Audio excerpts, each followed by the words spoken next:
Es nesen sapratu par visiem šiem indiešu kebabiem, nu jā, visiem pakistāniešu, indiešu, nu, karoči visu šito brūno kebabiem, kad viņi patiesībā, viņi tā kā, tur strādā guļošie aģenti.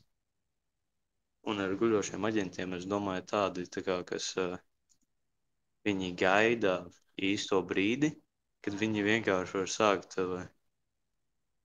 sākt mūs indēt nostlēnām.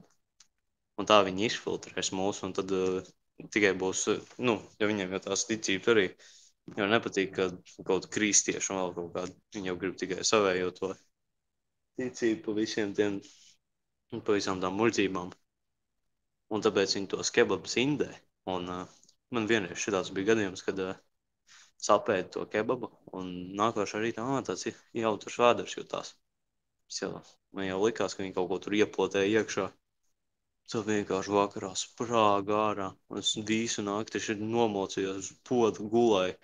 Vēl bija bildi nofočējis, tur man pods izskatījās, ka karalauks, jo es vien brīdi es vēmu izlietnē uz tīršu podā, tas bija vienkārši drausmīgi. Jā, un tā viņi vienkārši ir. Un ar to es domāju, tā kā viņi jau mani sajauc ar kādu, viņam Rinkēviču vai kādu citu politisku svarīgu personu. Bet viņi vienkārši šitā turpinās darīt, līdz nebūs vairāk latviešu.